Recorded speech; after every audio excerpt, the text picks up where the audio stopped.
اچھا، کتبہ ایک معروف افسانہ ہے غلام عباس کا، اور اس میں یہ ہم نے بھی پڑھا تھا اپنے بچپن میں، ٹھیک ہے۔ کتبہ پہلے کہتے کسے ہیں؟ کتبہ کہتے کسے ہیں پتہ ہے آپ کو؟ ایسا پتھر جس کے اوپر نام کندہ ہوتا ہے، نام لکھا ہے۔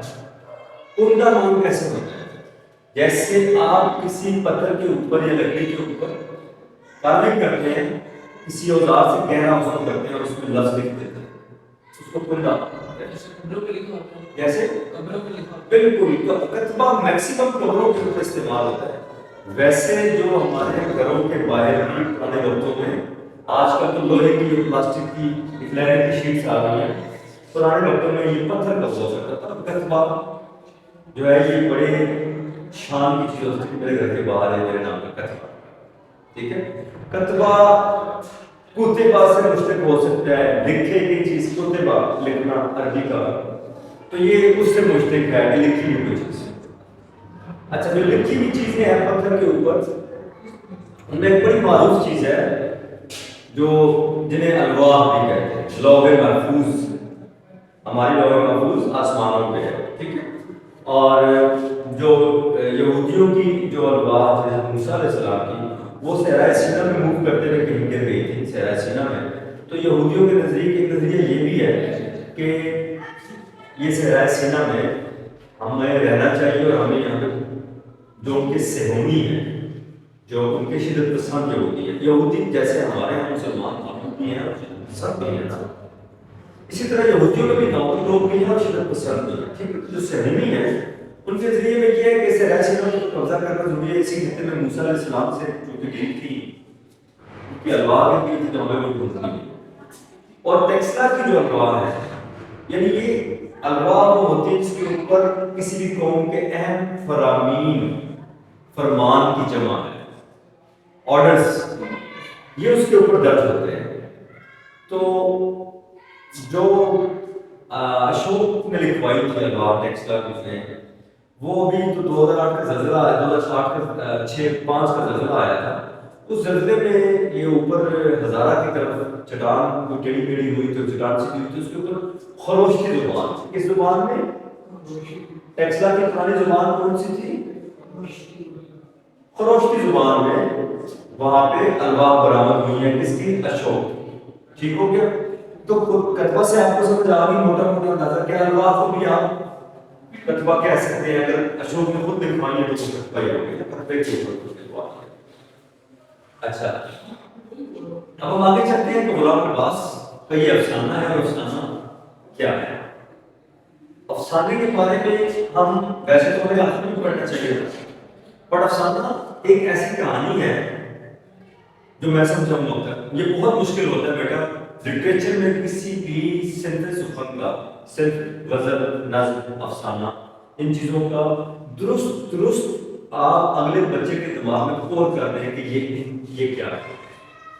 تو میرے خیال میں اب تک جو میں سمجھا ہوں، افسانہ ایک ایسی کہانی ہے جس میں انہونی بات، ناممکن بات کر دی جائے، لیکن اس طریقے سے کر دی جائے کہ وہ ممکن ہوتی نظر آئے، ٹھیک ہے۔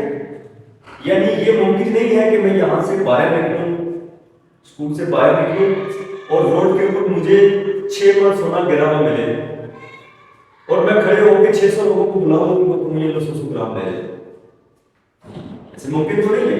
بٹ جب کسی نے افسانہ لکھنا ہے تو وہ اس طریقے سے لکھے گا کہ اس کہانی میں یہ چیز ممکن ہوتی بھی نظر آئے گی، یہ پاسبل ہوتا ہوا نظر آئے گا، حقیقت کے قریب ترین ہو جائے گا۔ یہ ہے افسانہ۔ پھر افسانے کے مختلف اس کے سٹائل ہیں، یعنی فرض کریں یہ ایک لکیر نہیں ہے، یہ ایک کہانی ہے، ٹھیک ہے۔ یہ اس کا آغاز ہے، یہ اس کا اختتام ہے۔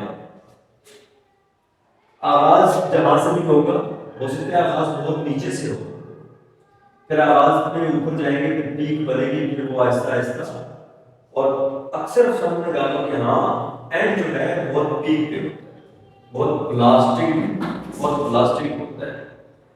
افسانہ بہت قریب ہے عذاب نازل کے، عمومی آزاد نظم، عمومی آزاد نظم اور افسانہ قریب قریب کی چیزیں ہیں میرے خیال میں. یہ ایسے ہے کہ جیسے آپ نے بلے سے گاجر کو کھیڑی اور چلنا شروع کر دیا اور آپ کو پتہ ہی نہیں چلا، کھاتے کھاتے سوچتے سوچتے آپ نے گاؤں کراس کیا، آپ مضافات میں آئے، مضافات میں کہیں کوئی بارڈر آ گیا، آپ کو پتہ ہی نہیں چل رہا، اور آپ بارڈر کے کھیتوں میں چلتے چلتے آپ کے پاؤں کے نیچے ٹرپ ہوئی اور آپ کو پتہ چلا کہ آپ کا پاؤں تو ایک مائن پہ آ گیا. تو افسانہ بتایا تھا. تو افسانے میں بلاسٹ ہوتا ہے، عام طور پہ افسانے کے نظم میں آخر میں بلاسٹ ہوتا ہے. شہر سے کوئی 1.5-2 میل کے فاصلے پر شہر سے باہر پرفضا باغوں اور پھلواریوں میں گھری ہوئی قریب قریب ایک ہی وجہ کی بنی ہوئی عمارتوں کا ایک سلسلہ ہے. قریب قریب ایک ہی وجہ کی بنی ہوئی عمارتوں کا ایک سلسلہ ہے. ایک جیسی عمارتیں یہ بتاتی ہیں کہ ایک سرکاری کوارٹر ہے یا کسی کارخانے کے ملازموں کی رہائش ہے، ٹھیک ہے، غریب لوگ جو دور تک پھیلتا چلا گیا ہے. عمارتوں میں کئی چھوٹے بڑے دفتر ہیں جن میں کم و بیش 4,000 آدمی کام کرتے ہیں. اب یہ کارخانہ، یہ بلڈنگ بھی ہے، ٹھیک ہے، یہ فیکٹری ہے. دن کے وقت اس علاقے کی چہل پہل اور گہما گہمی رونق عموماً کمروں کی چار دیواریوں ہی میں محدود رہتی ہے، مگر صبح کو 10:30 بجے سے پہلے اور دوپہر کو 4:30 بجے کے بعد وہ سیدھی اور چوڑی چکری سڑک جو شہر کے بڑے دروازے سے اس علاقے تک جاتی ہے ایک ایسے دریا کا روپ دھار لیتی ہے جو پہاڑوں پر سے آیا ہو اور اپنے ساتھ بہت سا خسو خاشاک ڈال آیا ہو. تو یہ وہ اس فیکٹری کے بارے میں بتا رہے ہیں کہ صبح 10:30 سے پہلے بہت سے لوگ آتے ہیں جاب پہ اور شام کو 4:30 بجے بہت سے لوگ جا رہے ہیں. میں نے ایسی سڑک دیکھی نہیں ہے کراچی کے ڈاک یارڈ میں جہاں پر میں سیکورٹی گارڈ تھا، وہاں پر نیبر پولیس میں. تو میں کیا کرتا تھا کہ صبح کوئی، اب تو مجھے نہیں یاد، اس وقت 2 گیٹ تھے. ایک گیٹ کے اوپر میں کھڑا ہوتا تھا اور 4 لوگ کھڑے ہوتے تھے اور لوگوں کا رش ہوتا تھا، ہزاروں لوگ. میں یہ نہیں کہہ سکتا کہ 32,000 یا 42,000 یا 12,000، بٹ ہزاروں لوگ ہوتے تھے اور 7 سے 8 کے درمیان انہوں نے ان ہونا ہوتا تھا اور ان کے ہاتھ میں کارڈ ہوتے تھے. یہ ہمارا یہ کام ہے، مطلب یہ بہت مشکل کام ہے، کارڈ دیکھنا بندے کو دیتے تھے، ایک بھی بندہ غلط نہیں جا سکتا. تو یہ اسی کسی فیکٹری کی بات بتا سکتے. تو گرمی کا زمانہ، سپہر کا وقت، سڑکوں پر درختوں کے سائے لمبے ہونا شروع ہو گئے تھے، مگر ابھی تک زمین کی تپش کا یہ حال تھا کہ جوتوں کے اندر تلوے جھلسے جاتے تھے. ہوتا ہے نا ایسا گرمی میں. ابھی ایک چھڑکاؤ گاڑی گزری تھی، سڑک پر جہاں جہاں پانی پڑا تھا بخارات اٹھ رہے تھے. ہوتا ہے نا ایسا، جب گرمی میں آپ سڑک کے اوپر پانی میں بخارات. شریف حسین کلر درجہ دوم مالمون سے کچھ سویرے دفتر سے نکلا، یعنی وقت سے کچھ پہلے، شریف حسین وقت سے کچھ پہلے دفتر سے نکلا اور اس نے بڑے پھاٹک کے باہر آ کر کھڑا ہو گیا. اور اس بڑے پھاٹک کے باہر آ مین گیٹ کے باہر، کسی کینٹ کے، کسی یونٹ کے مین گیٹ کے باہر آ کے کھڑا ہو گیا جہاں سے تانگے والے شہر کی سواریاں لے کر جایا کرتے تھے. گھر لوٹتے ہوئے آدھے راستے تک تانگے میں سوار ہو کر جانا ایک ایسا لطف تھا جو اسے مہینے کے شروع کے 4-5 روز ہی ملا کرتا تھا، کیونکہ غریب آدمی روزانہ تانگے کی سواری نہیں جایا کر سکتا.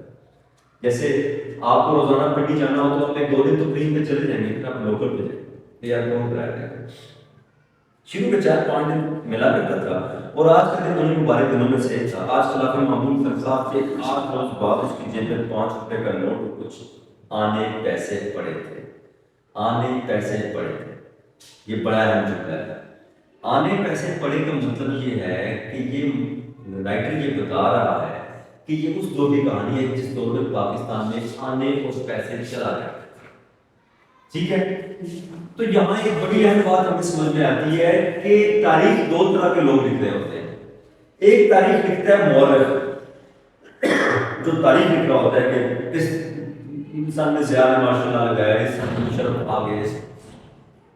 ایک تاریخ لکھ رہا ہوتا ہے ادیب.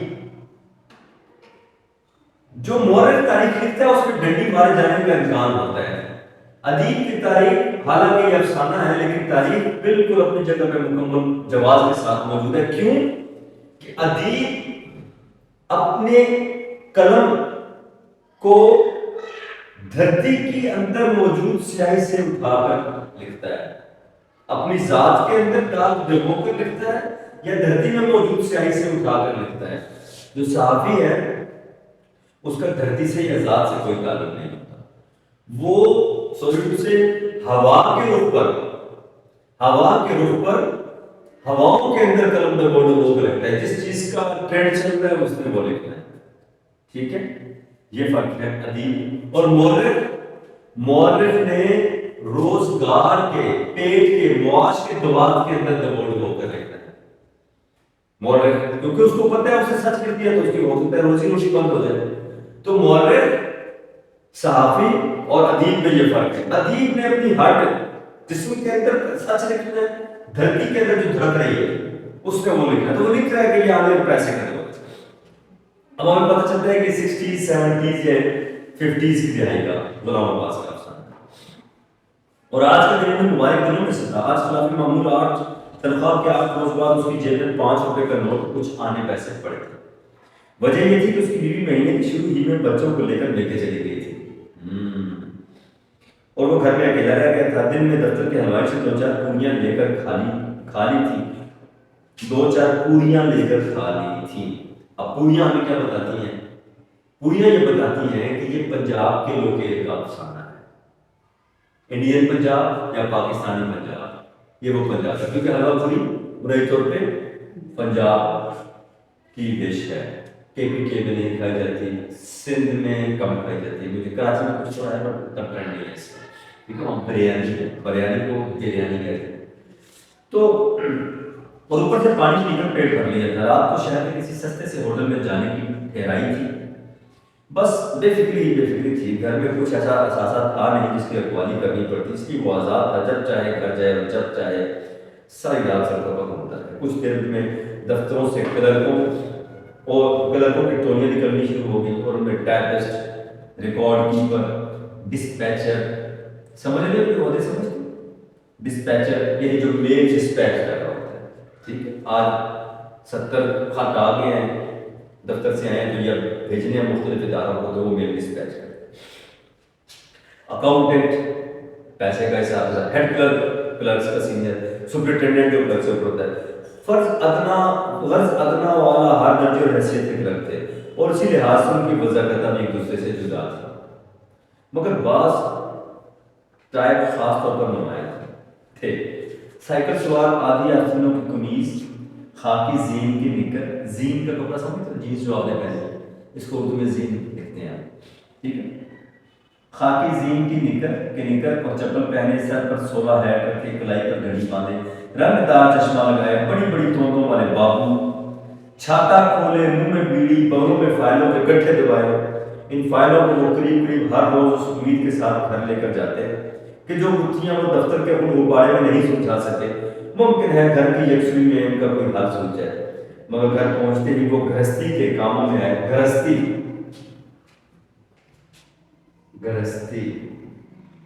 یعنی یہ لارکا ہے گھر گرہستی کا، ٹھیک ہے؟ یعنی گھر کو مینج کرنے کا طریقہ، گھر کو سنبھالنے کا طریقہ۔ تو وہ سمجھتے تھے روز وہ گھر سے سمجھا دیں گے، لیکن گھر پہنچتے ہی وہ گرہستی کے کاموں میں ایسے الجھ جاتے کہ انہیں دیکھنے کا موقع تک نہ ملتا، اور اگلے روز انہیں یہ مفت کا بوجھ جوں کا توں واپس لے کر آنا پڑتا، اور ایسے ہم نے دیکھے بہت سرکاری ملازم ایسے بہت سے ہوتے ہیں۔ بعض من چلے یعنی موڈی بوجھ میں، ٹانگے سائیکل اور چھاتے سے بے نیاز ٹوپی ہاتھ میں، کوٹ اتار کے کالر پر، ٹھیک ہے؟ گریبان کھلا ہوا، اسے بٹن ٹوٹ جانے پر انہوں نے سیفٹی پن سے بند کرنے کی کوشش کی تھی، اور جس کے نیچے چھاتی کے گھنے بال پسینے میں تر بتر نظر آتے تھے۔ نئے رنگروٹ، سستے سلے سلائے ڈھیلے ڈالے، بدقطع سوٹ پہنے، اس گرمی کے عالم میں واسکٹ، نیکٹائی کالر تک سے لیس، کوٹ کی بالائی جیب میں 2-2 3-3 فاؤنٹین پین اور پینسلیں لگائے خراما چلے آ رہے تھے۔ نئے رنگروٹ کہتے ہیں نئے جو بھرتی ہوئے ہوتے ہیں بچے، کسی بھی خاص طور پہ یہ فوجیوں کے لیے استعمال ہوتا ہے، تو مجھے اندازہ یہی ہے کہ غلام عباس کسی فوجی یونٹ میں موجود سگلین کلرکوں کی، اور پھر اس میں رنگروٹوں کو وہ سارا دیکھ رہا، اور یہ ہے فوجی یونٹ، مطلب یہ دیکھیں تاریخ۔ اب میں غلام عباس کی ہسٹری پڑھوں گا تو مجھے ملے گا کہ اس نے کسی نہ کسی گورنمنٹ سطح پہ سرکاری جاب کر رکھی ہے، یہ ہوتا ہے ہمارا۔ وہ ان میں سے زیادہ تر لڑکوں کی زبان مادری زبان ایک ہی تھی، مگر وہ لہجہ بگاڑ بگاڑ کر غیر زبان میں باتیں کرنے پر تلے ہوئے تھے. ایکچولی آئی وانٹ، ٹھیک ہے، تو یعنی گورا آ گیا تھا، تو یہ ان کے دماغ میں تھا کہ نو آبادیات جو گورا چھوڑ کے گیا تو ہمارے زبان ہمارے لہجوں میں نا ہمارے اندر احساس کمتری ہے کہ ہمیں اپنے آقا کی زبان بولنی چاہیے، تو ہم وہ منہ پھیر پھیر کے وہ جو گوروں کی اپنی مادری زبان کو ماؤں کی زبان کو بولتے، وہ جو باپوں کی زبان بولتے ہیں نا وہ اس کے اوپر طنز کر رہے ہیں، اور یہ درست طنز کر رہے ہیں، ٹھیک ہے. وہ کہ ان کی زیادہ تر لوگوں کی مادری زبان ایک ہی، مگر وہ لہجہ بگاڑ بگاڑ کر غیر زبان میں باتیں کرنے پر تلے ہوئے تھے. اس کی وجہ وہ تمانیت نہ تھی جو کسی غیر زبان پر قدرت حاصل کرنے پر اس میں باتیں کرنے پر اکساتی ہے، بلکہ یہ کہ انہیں دفتر میں دن بھر اپنے افسروں سے اسی غیر زبان میں بولنا پڑتا تھا، اور وہ وہاں بات چیت کر کے اس کی مشق وہاں پہنچا رہے تھے. یعنی افسر جو تھے، اب یہ طبقاتی فرق نظر آ گیا. وہ افسر جو ہے وہ باپوں کی زبان بول رہے ہیں اپنے باپوں کی، اور یہ جو چھوٹا طبقہ ہے یہ اپنی ماں کی زبان بھول کے وہ ان کے باپوں کو اپنا باپ لینے کے بنانے کے چکر میں نہیں بول رہے. ان لڑکوں میں ہر وقت کے لوگ تھے، ایسے کام بھولے بالے اور ناتجربےکار بھی، جن کی ابھی مسیں بھی پوری نہیں بھیگی تھیں. ہم نے 2 دن پہلے مسیں کی بات کی تھی. مسیں کسے کہتے ہیں؟ مسیں بھیگنا. تم دونوں کو میں نے کہا تھا کہ سال 2 بعد تمہارے منہ کے اوپر کیا آ جائے گا؟ اچھا وہ جو شروع ہوتی ہے، ہاں جی، چھوٹی چھوٹی یہاں سے بالوں کا ہلکا ہلکا سلسلہ شروع ہوتا ہے، یہ مسیں بھیگنا ہوتا ہے، ٹھیک ہے. تو ایسے کام اور بولے والے ناتجربے کار بھی ان کی ابھی مسیں بھی نہیں بھیگی تھیں، اور جنہیں ابھی اسکول سے نکلے 3 مہینے بھی نہیں ہوئے تھے، اور ایسے عمر رسیدہ جہاں دیدہ اور گھار بھی، جن کی ناک پر سال ہر سال اینر کے استعمال کے باعث گہرا نشان پڑ گیا تھا، اور جنہیں سڑک کے اتار چڑھاؤ اور دیکھتے دیکھتے 25 30 برس ہو چکے تھے. یہاں کھڑے ہو جاؤ میری جنتا اس میں جلدی پہنچو.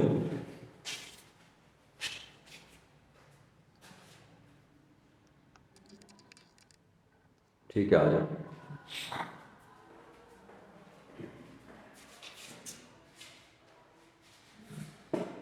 بیشتر کارکنوں کی پیٹھ میں گدی میں ذرا نیچے خمس آ گیا تھا. گدی، یہ گدی یاد ہے پنجابی میں خدی جمال ہے، خدی کو اردو میں گدی کہتے ہیں. یہ ٹھیک، اور یہاں پہ ہلکا سا لگے نا، یہ جگہ ایسی ہے، یہ جو گردن ہے اس کے اوپر ہلکا سا بھی آپ پانچ کریں گے ذرا سا بھی کسی جگہ پہ آپ کو چکر آئے گا، کیونکہ یہ میڈل آف لرننگ کا آپ کا آفر ہے. بیشتر کاموں کی پیٹھ میں گدی سے ذرا نیچے کام کر رہے تھے نا، تو یہ کھڈا بیک بیک کے کم پھر کے ڈائیبیٹک چلا گردن کھڑی ہے. اور کن استروں سے متواتر داڑھی مونتے رہنے کے باعث ان کے گالوں اور ٹھوڑی پر بالوں میں جڑیں پھوٹ نکلی تھیں، جنہوں نے بے شمار ننھی ننھی پھنسیوں کی شکل اختیار کر لی. کند استرے کیسے کہتے ہیں؟ کند استرا، کھنڈا استرا، کھنڈی چھری دیکھی ہے. کتنی اچھی بات ہے کہ مجھے آپ کو اردو سمجھانے کے لیے پنجابی سے مثالیں لانا پڑ رہی ہیں. اس کا مطلب یہ ہے کہ پنجابی اردو کی ماں ہے. کھنڈی چھری، کند استرا، ٹھیک ہے.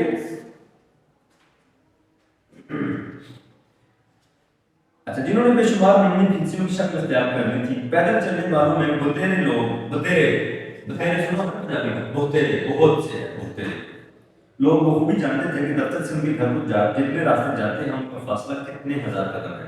ہر شخص افسروں کے چڑچڑےپن یا ماتحتوں کی نالائکی پر نالا نظر آتا تھا، ناراض نظر آتا تھا.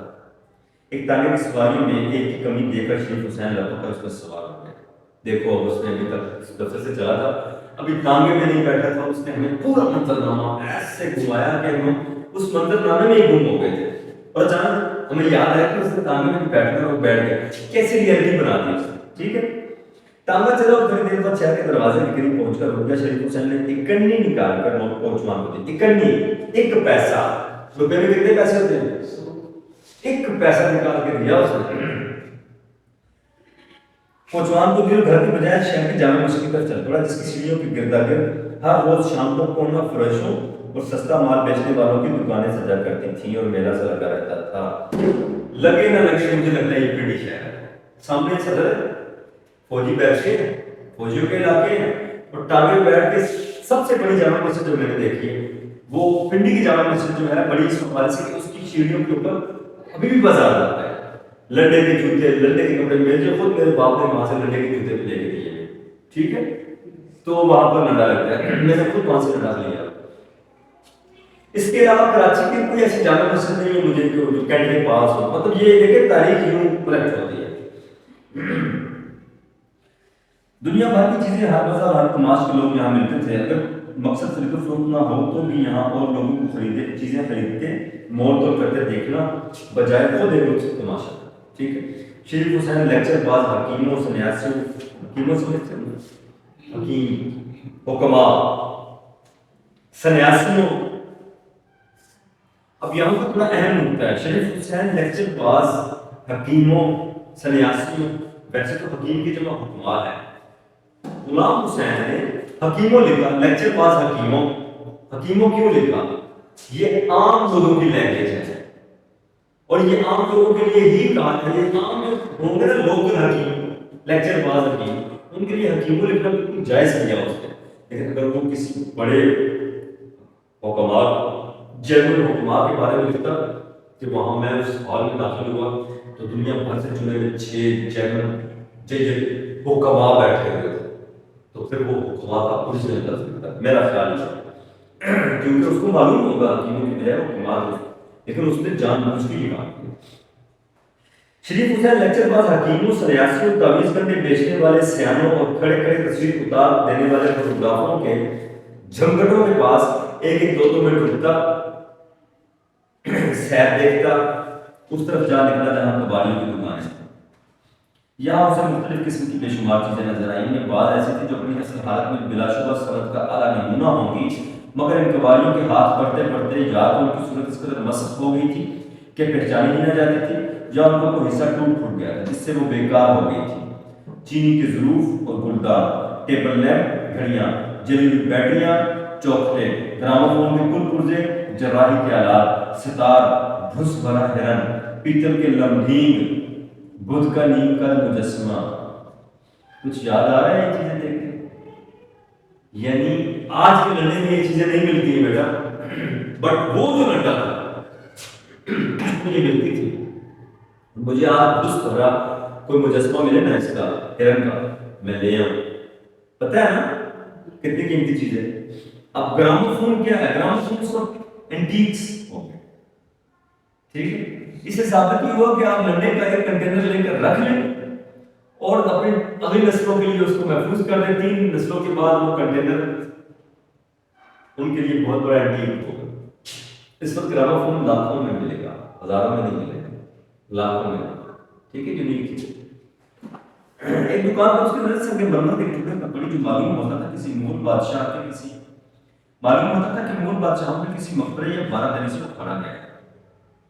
اس کا طول بھی سوا فٹ تھا، طول لمبائی اور عرض چوڑائی، اور عرض ایک۔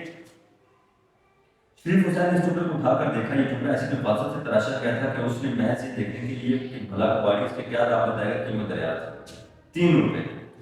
کباڑی نے اس کے دام کو زیادہ نہیں بتایا تھا، مگر آخر اسے ضرورت ہی کیا تھا، اس طرح ٹکڑا رکھا اور چل دیا۔ کیوں حضرت چل رہی ہے، آپ بتائیے کیا دیجیے گا، وہ کیا؟ اسے یہ ظاہر کرتے ہوئے شرم سی آئی کہ اسے اس چیز کی ضرورت نہ تھی، اور اس نے محض اپنے شوق تحقیق کو پورا کرنے کے لیے قیمت پوچھی تھی۔ غریب لوگ ہم کیسے کرتے ہیں؟